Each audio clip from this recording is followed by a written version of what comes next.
Վաղ առավոտից արյունաբանական կենտրոնում մարդկանց հոսք է սահմանին վիրավորված զինվորներին օգնելու համար մարդիկ կամավոր գալիս են արյուն հանձնելու։ Ամեն գնով փորձում են լինել հայ զինվորից կողքին, ինչքան որ կարող են։ Մենք սրանով ինչ-որ լավություն չենք անում, ոչ էլ գլուխ գովալու բան է։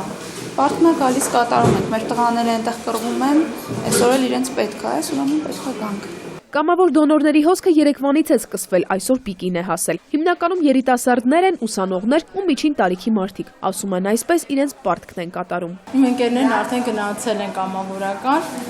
ես էլ ցենց եմ փորձում օգնել։ Նույնիսկ գալիս են մարդիկ, որոնք սրտի վիրահատություն են տարել կամ քաշը չի բավարարում։ Սմբատ Դաղբաշյանն ասում է, Արյան բանկում որևէ կարգի ու ռեզուսի պակաս չկա։ Կենտրոնը առանց այս ակցիայի էլ կարող էր անհրաժեշտության դեպքում վիրավոր զինվորներին արյուն ապահովել։ Բայց չմերժելով մարդկանց, բժիշկը հորդորում է այս օրերին արյունաբանական կենտրոն չգնալ, քանի որ հավաքած արյունը պաշարելու տեղ չկա։ Այդ հավաքագրված արյունը մենք պետք է պաշարենք, որովհետև հենց այսօր դրա անհրաժեշտությունը մենք չունենք, որովհետև մեր արյան պաշարները լրիվ համալրված են եւ այսօր այդ պաշարների համալրումը ուղղակի կատարվում է մեր ազգաբնակչության խնդրանքով։ Արյան անհրաժեշտ պաշարով համալրված է նաև զինվորական կլինիկական հոսպիտալը, չնայած վիրավոր զինվորները բարեբախտաբար արյան փոխներարկման կարիք չեն ունեցել։ Հոսպիտալի արյան բանկի պաշարները նույնպես բավարար են բոլոր տուժածներին բուժօգնությունը կազմակերպելու համար։ Գլխավոր արյունաբանը հորդորում է խուճապ չտարածել, թե իբր արյուն հանձնելու կարիք կա։ Աիդա Կարապետյան, Նարեկ Գալստյան, ժամը լրատվական։